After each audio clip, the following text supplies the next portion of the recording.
La guerra de Irak. Capítulo cuarto. A las puertas de Bagdad, la tercera división de infantería se iba a enfrentar a los más fieros combates de la guerra contra los últimos y desesperados defensores de Saddam. No en el interior de la ciudad como se esperaba, sino en las entradas occidentales de la capital. La caída de Saddam. El plan para ganar la guerra en Irak se centraba en apoderarse del control de Bagdad tan pronto como fuera posible, antes de que Saddam Hussein pudiera desarrollar una defensa efectiva. Desde que empezó la guerra el 19 de marzo de 2003, los 17.000 soldados y 253 carros de combate de la tercera división de infantería, la fuerza principal, habían estado marchando a través del desierto desde el oeste hacia Bagdad. Se aproximaban a la ciudad por el suroeste, dejando atrás otras ciudades y pueblos. Mientras tanto, los marines habían estado combatiendo a través del Valle del Tigris para acercarse a la ciudad por el suroeste. En tan solo 16 días, la coalición había recorrido sorprendentemente unos 560 kilómetros y tenían prisa por dar el salto final contra Bagdad. Bagdad es una ciudad del tamaño de Boston, de unos 5 o 6 millones de personas. Hay que comprender que es un reto muy arriesgado que se le pida a una fuerza militar que combata en una ciudad así. Nuestro plan original consistía en aislar Bagdad, creando una especie de cordón, de forma que controláramos todas las rutas principales por las que pudieran entrar o salir personas a la ciudad. A continuación asaltaríamos ciertos objetivos dentro de Bagdad y los mantendríamos en nuestro poder, o bien atacaríamos y luego nos retiraríamos. Los marines bloqueaban la autovía 6 hacia el sureste de la capital, mientras que el ejército aliado controlaba el aeropuerto y las autovías 1 y 8 hacia el suroeste. Pero antes de que se desplazaran para rodear el resto de la ciudad, el mando central cambió súbitamente el plan y decidió atacar el centro de Bagdad. Con las primeras luces del 5 de abril, 29 carros de combate y 14 transportes acorazados de personal de la tercera división segunda brigada se dispusieron a realizar la que se denominó Thunder Run, la carrera relámpago.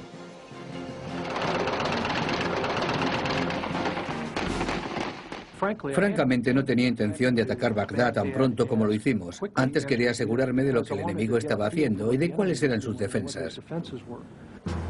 Fue el comandante general Buford Blunt, comandante de la tercera división, quien convenció al general Wallace de que la mejor forma de conocer al enemigo era enfrentarse a él. Y mejor hacerlo cuanto antes. Sabíamos que las fuerzas acorazadas de Bagdad no iban a ser muy numerosas, pero no sabíamos cuántos fedayín y guardias republicanos iban a estar allí. Así que me dije, vamos a averiguarlo. Además, Blunt tenía otro motivo relacionado con las conferencias de prensa del ministro de Información iraquí. Baghdad Bout, como le llamábamos, estaba en el Hotel Palestina diciendo que no habíamos tomado el aeropuerto y que los iraquíes estaban ganando la guerra.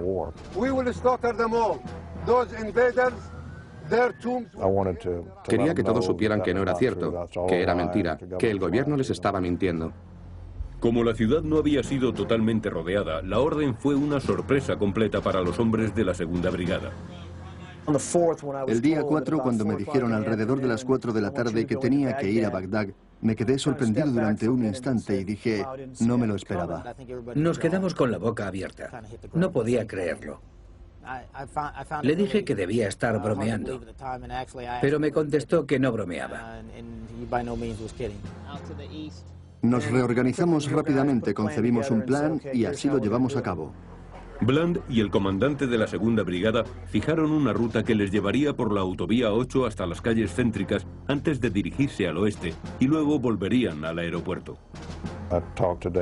Le dije a Dave Perkins, creo que esta es la mejor ruta para el primer ataque de nuestras fuerzas acorazadas. Tendréis espacio de maniobra y se os podrán enviar refuerzos si los necesitáis. Entramos por la puerta de atrás. Creo que no sabían que otra brigada pesada les iba a llegar por el norte, por la autovía 8. No sabían que esa brigada cambiaría el rumbo hacia el oeste y entraría por detrás, mientras ellos vigilaban la primera brigada que estaba en el aeropuerto. Los generales vieron en directo, por medio de una cámara montada en un avión teledirigido Hunter, cómo se desarrollaba la acción. Enviamos nuestro único vehículo de observación para saber lo que estaba ocurriendo. En principio para obtener información directa de la división y de la brigada, pero también para conocer la reacción del enemigo. Por supuesto, el ataque salió adelante, aunque el combate fue más duro de lo que esperábamos. Hicimos contacto casi inmediatamente y a partir de ese momento el fuego enemigo y los combates fueron en aumento.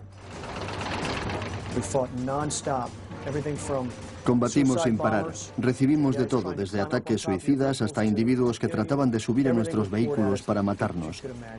Nos arrojaron todo lo imaginable. Uno de mis carros resultó alcanzado y destruido y tuvimos que dejarlo allí. La tripulación abandonó su vehículo y se apresuró para llegar hasta otro vehículo. Ellos se salvaron, pero los tripulantes de otro carro no pudieron lograrlo. El sargento Booker de la 164 acorazada avanzaba mientras iba erguido fuera de la torre. Le alcanzaron con una granada cohete que lanzaron desde unos matorrales. No pudo salvarse. Los sanitarios fueron al lugar de los hechos, pero no pudieron hacer nada. El artillero de ese carro subió a la torre, sustituyó a su jefe y siguió avanzando. Fue algo admirable. Sabía que su compañero había muerto, pero se puso al frente del carro y dijo, adelante. La primera brigada de infantería que ocupaba el aeropuerto tenía que atacar desde el oeste para ayudar a la segunda brigada cuando penetrara en la ciudad. Dave Perkins y yo nos dijimos esa mañana en el aeropuerto que nunca habíamos sido tan felices al vernos. Y fue totalmente cierto. Al final del recorrido se estimó que los iraquíes habían perdido unos 1.500 soldados. Se consideró que la misión había sido un gran éxito. Los soldados nos dieron una valiosa información de cómo estaban dispuestos los búnkers. Esencialmente iban a defender todos los puentes. También descubrimos que no tenían mucha capacidad de contraatacar con vehículos acorazados pesados. También nos dio la confianza de que podíamos derrotar a Saddam y de que podíamos seguir adelante y volver a atacar la ciudad. Pero la segunda brigada necesitaría un día para reagruparse antes de que pudiera atacar de nuevo Bagdad. Mientras tanto, el plan original para rodear la ciudad seguía su curso. El 7º de caballería fue enviado para apoderarse de la carretera principal al oeste de Bagdad. La llamaron la Autovía de la Muerte. Creo que algunas de las fuerzas de la resistencia pertenecían a la división Hammurabi. Caímos sobre ellos por sorpresa cuando trataban de dirigirse hacia el sur. Nosotros estábamos allí desde hacía un día o dos. Llegó la noche y empezamos a ver movimientos gracias a nuestros visores nocturnos. Los veíamos antes de que ellos nos vieran a nosotros. Los fuimos destruyendo uno por uno, según iban apareciendo. Un carro, otro carro, un Bradley, un carro. La tercera brigada empezó a combatir en la misma autovía cuando pasaba el 7º de caballería dirigiéndose hacia el norte. A lo largo de unos 40 o 60 kilómetros se combatía en todas las esquinas, en todas las casas, en cualquier cruce.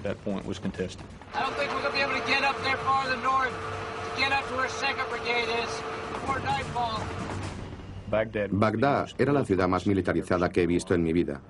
En cada rincón nos disparaban con una cantidad tremenda de morteros y de cohetes granada. Definitivamente el enemigo no quería ceder la parte norte de Bagdad. Pero al terminar el día, la tercera brigada consiguió asegurar su objetivo principal, el cruce de la Autovía 1 hacia el norte.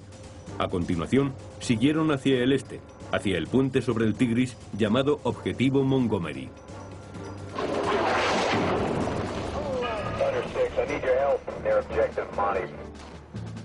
Los reconocimientos aéreos revelaron que habían visto carros de combate iraquíes por la zona. Aunque hasta ahora no ha sido conocido, el combate por el objetivo Montgomery fue uno de los más duros de la guerra. Nos esperaba un pequeño batallón de carros con 2 batallones de artillería de soporte. Los batallones de artillería estaban detrás de una gran zanja al otro lado del canal. No sabíamos que estaban allí, pero los bombardeamos desde el aire, con la artillería y con fuego directo.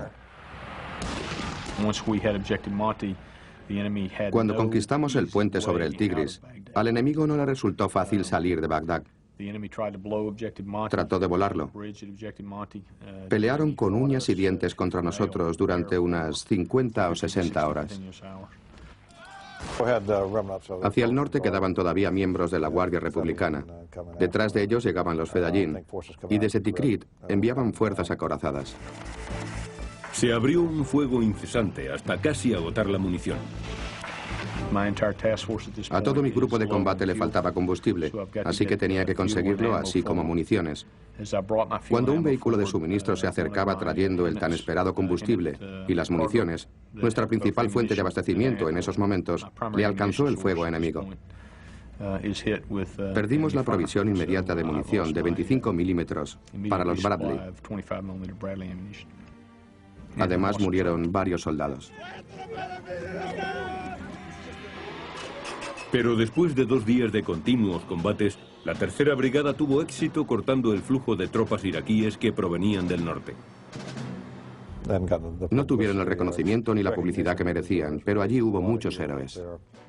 El 6 de abril, el ejército había acordonado toda la mitad occidental de Bagdad. Sin embargo, los marines que eran responsables de la mitad oriental de la ciudad apenas habían empezado a asegurar su zona asignada.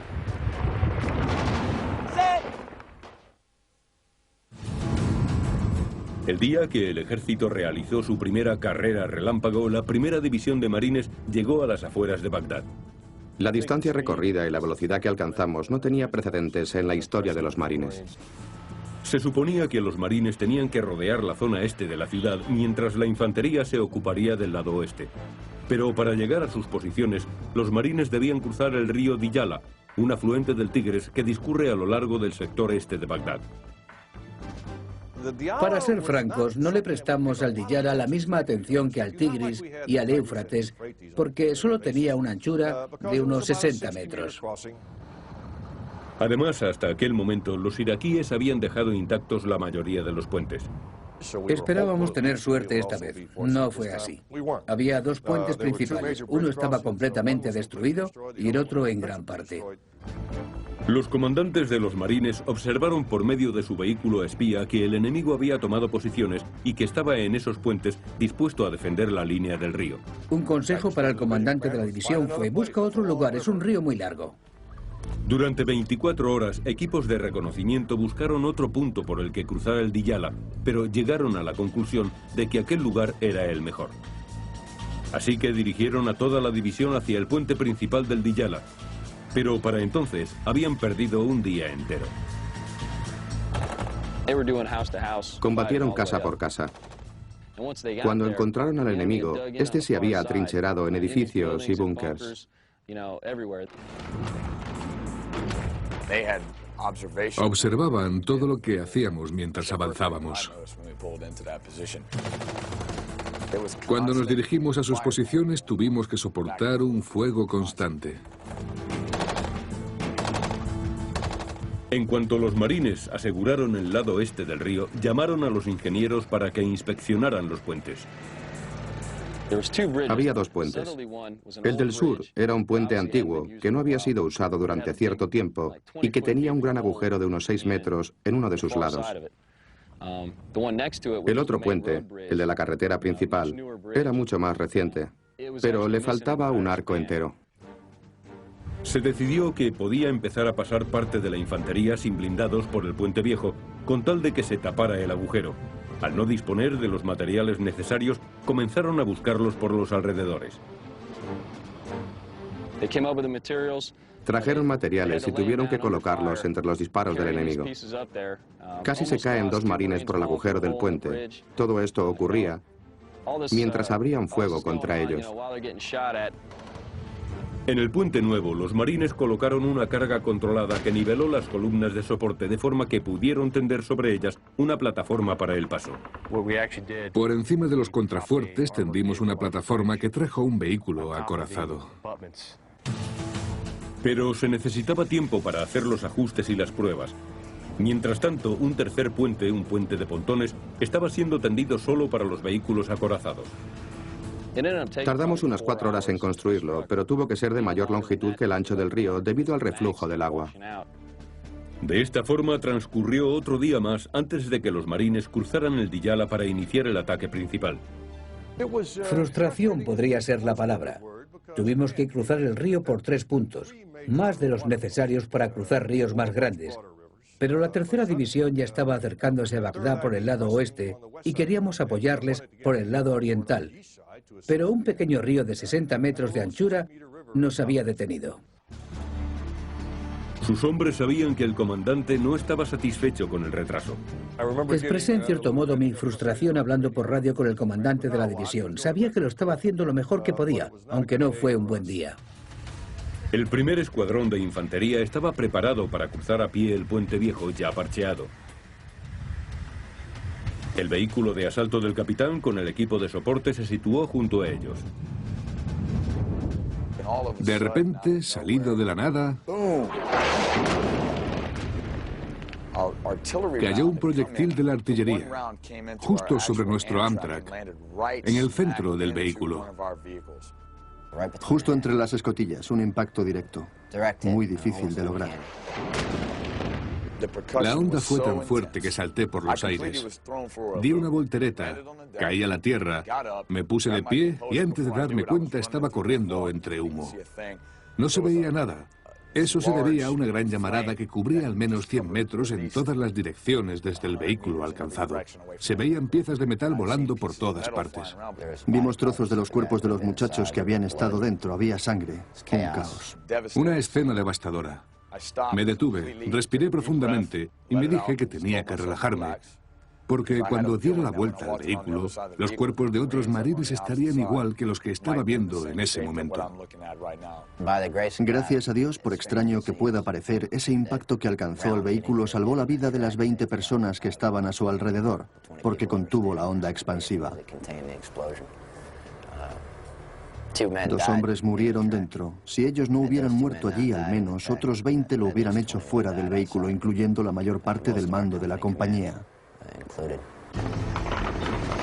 Mientras se evacuaba a los heridos, los primeros marines cruzaban a pie el puente y atacaban al enemigo escondido en el palmeral.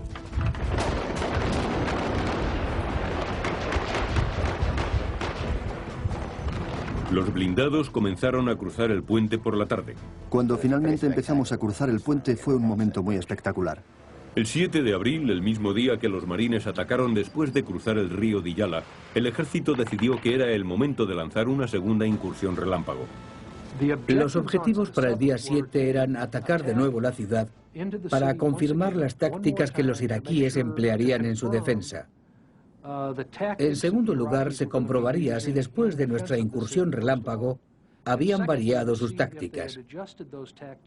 Teníamos intención de retirarnos por el mismo sitio por donde habíamos venido. Volvimos a mirar los mapas para planificar las operaciones. Queríamos saber dónde estaba el centro neurálgico de la ciudad para dirigirnos hacia él. Siempre nos habíamos fijado en el área de Palacio y en el centro de gobierno, así que fuimos hacia allí. El comandante de la segunda brigada quería tener preparados esta vez 3 batallones. Uno para ocupar el área del palacio, otro para la avenida de los desfiles y otro para las líneas de abastecimiento. Hablé con el mando y no estaban demasiado iracundos. Me dijeron que me dirigiera a un par de cruces y comprobara de nuevo el tipo de defensa que encontraríamos. Debíamos mantenernos allí durante un tiempo y luego retirarnos. Entonces la segunda brigada avanzó por la autovía 8, la misma que habían seguido en la primera incursión, pero esta vez con 70 carros y 60 vehículos acorazados de transporte. Se habían reforzado y habían sembrado algunos campos de minas. Cuando acabamos, no quedó mucho contra lo que combatir. Cuando la segunda brigada alcanzó una bifurcación en la carretera que o bien conducía al centro de la ciudad o bien la rodeaba por fuera, el comandante no quiso regresar. Dave Perkins, como comandante, vio la oportunidad de conseguir resultados.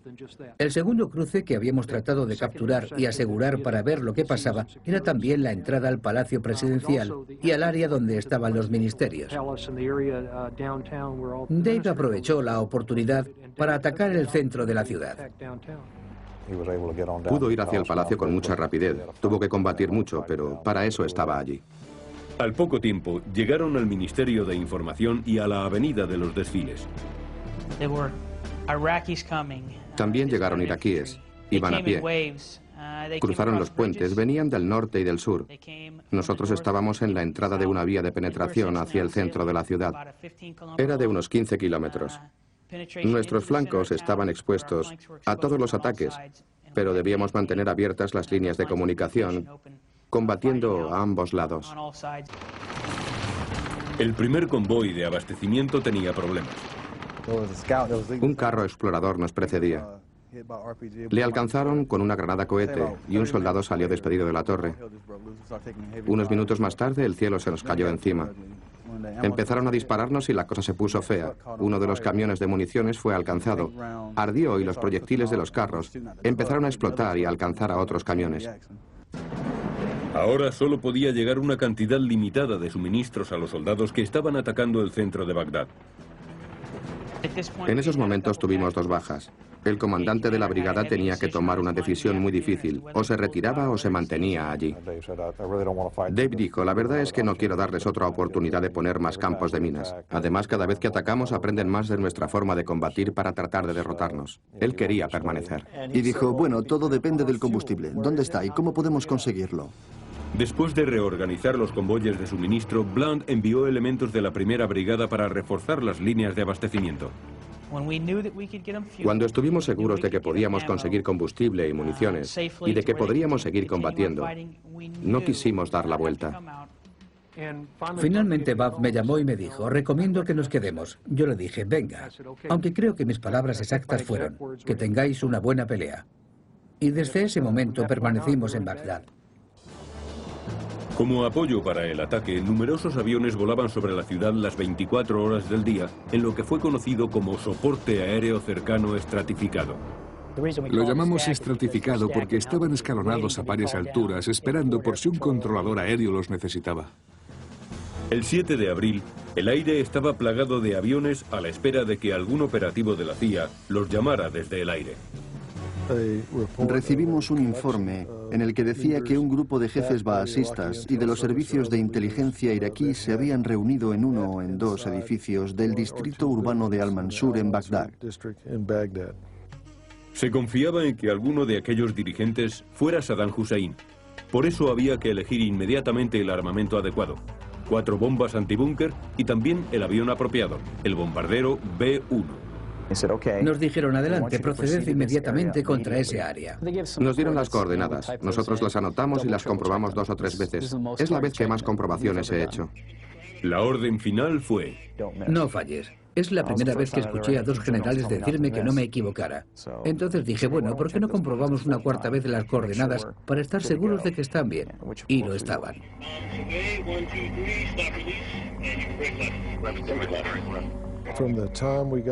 Desde el momento en que recibimos la información hasta que las bombas alcanzaron el objetivo, transcurrieron 45 minutos. Lo que quiere decir que desde el momento que se dieron a conocer los objetivos de la tripulación del B-1 hasta que éste lanzó las bombas, habían transcurrido menos de 12 minutos. Destruyeron 4 casas y mataron a 14 civiles. No se sabe cuántos dirigentes iraquíes murieron, si es que murieron, o solo hirieron a algunos, pero tuvo su efecto. Estaba claro que era un punto de inflexión, un hecho muy importante en aquel momento. Creímos que los habíamos alcanzado y ellos creyeron lo mismo. Eso unido a que las fuerzas de tierra que habían tomado el aeropuerto habían entrado ahora en Bagdad, resultó un síntoma claro de que el régimen se estaba derrumbando.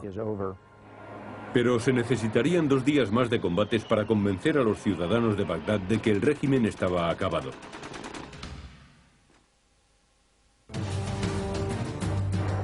Mientras el ejército y los marines norteamericanos avanzaban en Bagdad lo más rápidamente que podían, el ejército y los marines británicos se preparaban para tomar la segunda ciudad más importante de Irak, Basora. El general no estaba muy interesado en entrar demoliendo todo con la brigada acorazada, la más importante desplegada por los británicos hasta entonces. Temía que se produjeran muchas bajas en ambos bandos. La estrategia consistió en esperar el momento en que la resistencia fuera mínima. Situaron puestos de control en los puentes principales y en las autovías que conducían a la ciudad para impedir el flujo de combatientes y de armas. Pero los iraquíes encontraron algunas formas peculiares de conseguir sus objetivos. Reunieron a civiles, a mujeres y a niños, y casi los arrojaron contra nosotros en los puentes. Los milicianos iban detrás de ellos, sabiendo que no podíamos disparar a través o sobre las cabezas de los civiles. En el caos subsiguiente, los milicianos podían pasar a través de los puestos de control, al tiempo que provocaban la impresión de que eran los británicos los que causaban la muerte de los civiles. Los iraquíes aplicaron tácticas similares dentro de la ciudad. Utilizaban casas civiles para ocultar sus blindados. Los hospitales les servían de bases. Jugaban con nuestros puntos débiles,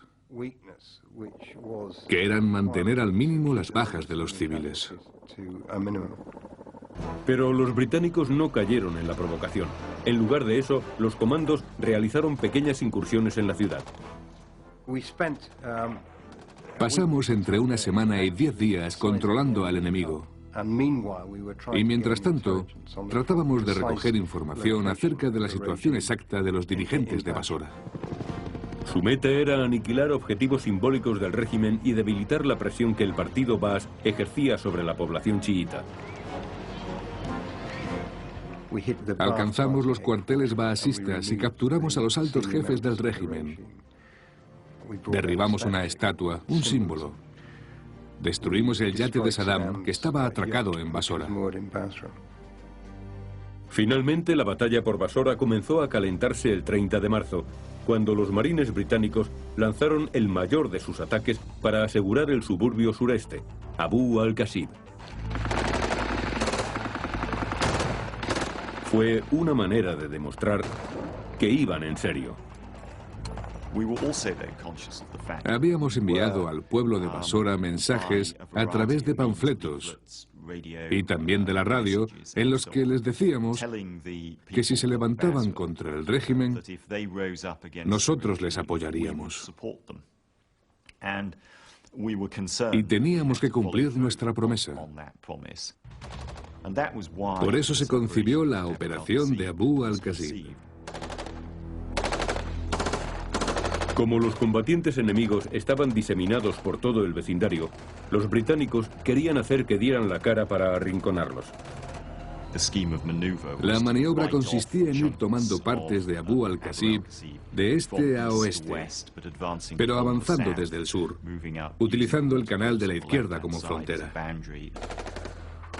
Pero los marines británicos no se enfrentaban ahora a unos iraquíes poco motivados, como los que habían encontrado en su camino hacia Basora. Cuando entramos en los suburbios de Basora, nos enfrentamos a un enemigo duro, con ganas de combatir. Al principio estimaron que serían unos 500 combatientes con varios escuadrones de carros T-55. Me sorprendió la cantidad de enemigos que salieron de Basora a hacernos frente. Camiones llenos, camiones literalmente repletos de hombres armados, pero con ropas civiles. Durante las siguientes 13 horas soportaron una emboscada tras otra. Pero al final del día habían tomado el suburbio y conseguido su objetivo. Hicieron 150 prisioneros y mataron a unos 200 iraquíes. Ahora parecía llegado el momento de tomar el centro de la ciudad. Después de tomar Abu al-Qasib, solo nos quedaba una cosa por hacer: tomar Basora. Debían asegurarla para que no pudieran ser atacados por la retaguardia. El 5 de abril empezamos a recibir informes de que el régimen estaba derrumbándose.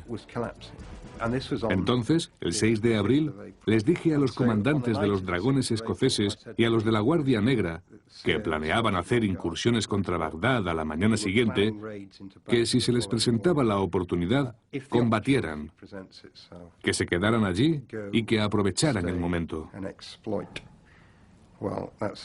Sus incursiones fueron muy agresivas. La séptima brigada, con cerca de 100 carros y transportes de personal, atacaron dos carreteras principales desde el noroeste, mientras los marines británicos aseguraron algunos puentes y un palacio al este, para distraer así la atención del enemigo respecto del ataque principal. Hubo algunos combates duros, rayando en brutales. La gente subía a nuestros carros. Otros fingían estar muertos y de repente se ponían a lanzarnos granadas. Pero era algo puntual. Y en cuanto quebramos su resistencia, parecieron evaporarse. El enemigo desapareció totalmente. Abandonaron tazas de té sobre la mesa, armas, botas. Literalmente dejaron todo lo que tenían. Los iraquíes parecían encantados de vernos. Se ponían a ambos lados de la calle y agitaban las manos y nos aclamaban. Aquella era una recepción muy diferente de la que los soldados de la coalición estaban experimentando en Bagdad.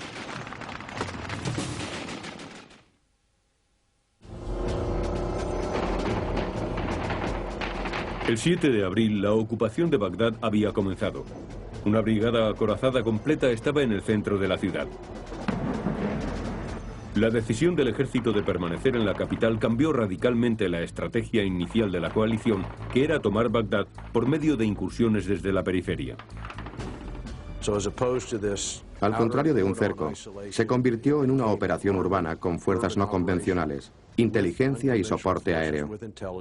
Se dirigió justo al centro de Bagdad.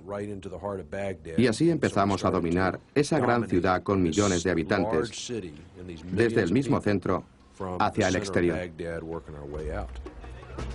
En esta etapa, la operación recayó totalmente en la infantería, pues los marines estaban todavía cruzando el río Diyala para entrar en los suburbios desde el este de la ciudad. Había cierta frustración, por decirlo así. Yo estaba preocupado. Durante la primera noche que estuvimos en Bagdad, la segunda brigada sufrió unos violentos contraataques que provenían del Tigris. Podían lanzarlos sin problemas porque al este los marines no ejercían ninguna presión sobre su flanco. Era obvio que los iraquíes todavía mantenían el suficiente dominio y control para montar ataques relativamente coordinados contra la segunda brigada. Contraatacaron durante 2 días. Pasaban por los puentes y por el zoológico. Tenían muchas armas, muchas granadas cohete. Los Fedayeen, los miembros del partido Baas y la Guardia Republicana Especial se lanzaron al contraataque. Mientras tanto, la tercera brigada atacaba la ciudad a través de la autovía 1 norte y la autovía Abu Ghraib hacia el oeste. En su avance, capturaron algunos enclaves importantes. Lo que consiguieron permitió a la tercera división tomar la región al oeste del Tigris y empezar a presionar al enemigo desde el exterior. Cuando la tercera brigada se unió a las refriegas en el centro de la ciudad, los contraataques se estaban reduciendo a emboscadas. Había una diferencia enorme entre vecindarios. En algunos aparecía la gente y a veces nos asustaban, francamente. Nos saludaban agitando banderas blancas y nos aclamaban. Y en otro vecindario, cuando dabas la vuelta a la esquina, empezabas a recibir por todas partes fuego de las granadas cohete y de los rifles. Nos encontrábamos con grupos de resistencia, normalmente pequeños, de unas 6, 7, 8, 10 personas, nada importante. De vez en cuando aparecía un T-72 y le volábamos la torre. Gradualmente el enemigo comenzó a desaparecer. Sus ataques se volvieron cada vez más débiles o más reducidos en número. El 8 de abril, cuando la tercera división se desplegó por Bagdad oeste, los marines cortaron por fin las carreteras de acceso al noroeste de la ciudad. También capturaron y utilizaron como base logística el aeropuerto de Rasid. Finalmente, se dispusieron a atacar a la ciudad misma el 1º y el 7º regimientos de marines desde el sureste y el 5º desde el norte.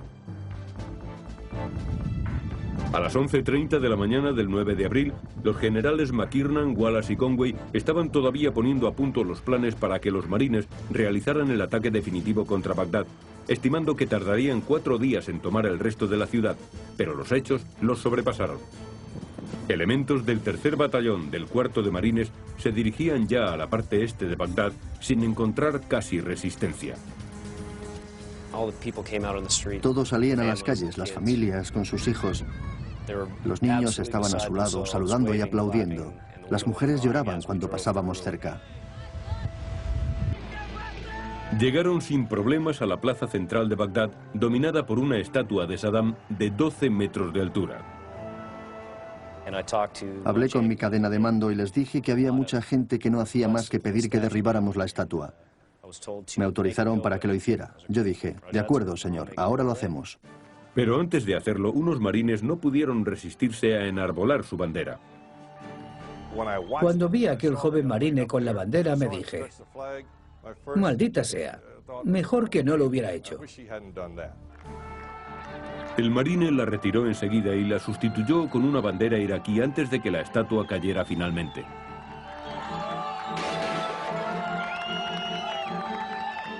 No había caído al suelo ni hacía medio segundo cuando los iraquíes la rodearon y literalmente la despedazaron con manos, palos y piedras. A las 6:30, mientras sucedía esto, los generales al mando mantenían otra teleconferencia. Para entonces, ya se sabía que los milicianos habían desaparecido. El ministro de Información iraquí se había esfumado. Saddam Hussein y sus compinches habían desaparecido también. Todos estábamos sorprendidos de que no presentaran en Bagdad la misma resistencia que presentaron en Nasiriyah y en otras ciudades. Por supuesto hubo resistencia, alguna con entrega total, pero no muy fuerte, no estaba organizada y no tenían muchas armas. En ese aspecto, nuestros movimientos tuvieron mucho más éxito, fueron mucho más rápidos de lo que esperábamos. Fue un punto de inflexión simbólico de la guerra, pero no el fin de ella, como pronto descubriría el 5º de Marines. Se había visto a principios del día a Saddam Hussein y algunos de sus oficiales, al menos eso parecía, así que cuando nos avisaron, atacamos inmediatamente. Se le había visto en una casa junto a una mezquita. Según recuerdo, había unos 70 u 80 combatientes en la mezquita. Muchos estaban fuera de ella disparando contra nuestros vehículos. Casi todos los que pasaban por allí fueron alcanzados por granadas cohete o por ametralladoras pesadas. Presentaron una resistencia muy fuerte. Los enemigos, unos 200, resultaron ser aliados extranjeros del régimen iraquí que utilizaban el arsenal que había en la mezquita. Nunca tuvimos intención de entrar en las mezquitas, pero si nos combatían dentro de ellas, debíamos entrar y limpiarlas. En aquel día de combates murió un marine y 51 resultaron heridos, pero no encontraron a Saddam. Esa fue la última resistencia significativa con que nos encontramos. En mi opinión, conseguimos quebrantar la resistencia enemiga en aquella parte de Bagdad. Con Bagdad bajo el control de la coalición, el esfuerzo bélico podía ser dirigido hacia las ciudades del norte, Kirkuk, Mosul y Tikrit, la ciudad natal de Saddam.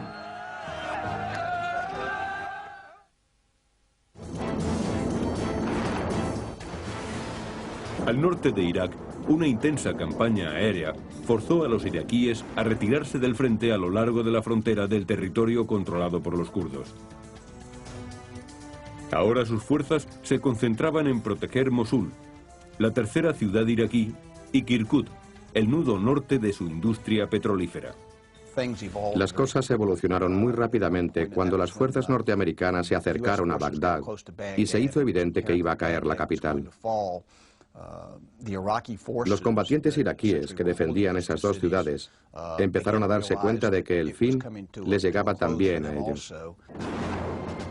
El plan consistía en que las fuerzas norteamericanas tomaran Kirkuk en la tercera semana de abril, cuando dispusieran de más blindados.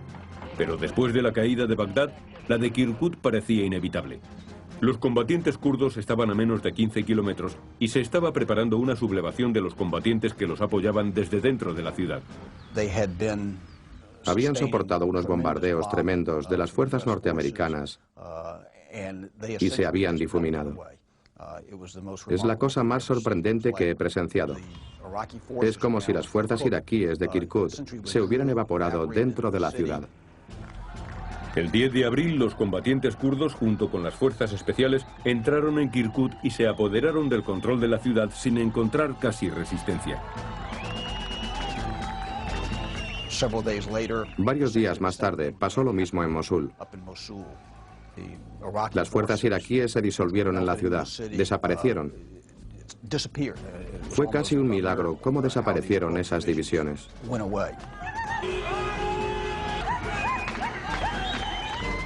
Ahora la atención se concentraba en Tikrit, el último reducto iraquí.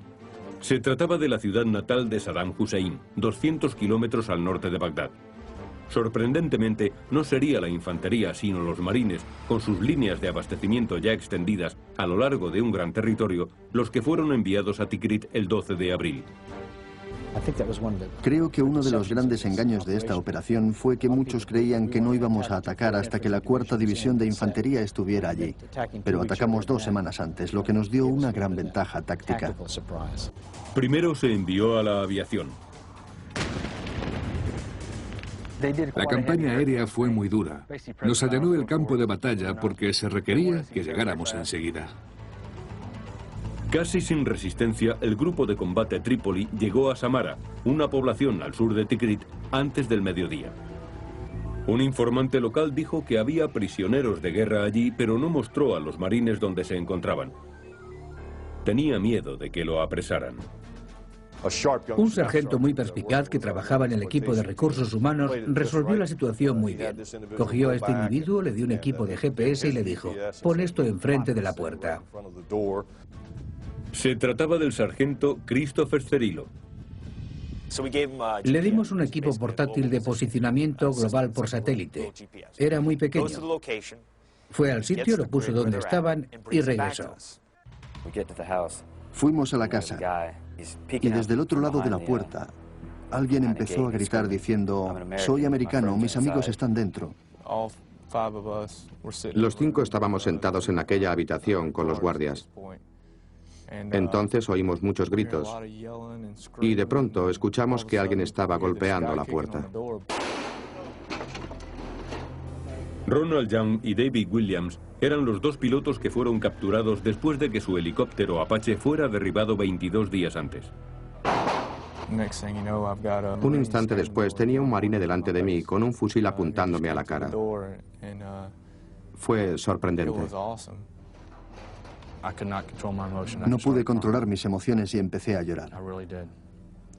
Fue maravilloso oír su voz cuando entró y ver la manera tan profesional con la que había sido entrenado. Fue algo rápido, enérgico y no sé qué decir, incluso hoy en día. Sacamos rápidamente a todos los prisioneros de forma casi instantánea. Nos metimos allí y al instante los teníamos fuera. Fue una experiencia fenomenal. Junto a los 2 pilotos del Apache estaban 5 soldados de la unidad de mantenimiento que había sido emboscada en Asirilla. Habían sido trasladados de prisión en prisión conforme los americanos avanzaban hacia el norte. Los alimentaron y curaron sus heridas correctamente, pero pasaban miedo sin saber qué les iban a hacer los iraquíes. Fueron 22 días, los más duros de mi vida. Los prisioneros de guerra fueron evacuados a Kuwait mientras el grupo de trabajo Trípoli se dirigió hacia Tikrit. En esos momentos la inteligencia informó que posiblemente Saddam estaría en Tikrit, escondido en su ciudad natal. Por eso quisimos proseguir, por si podíamos capturarlo.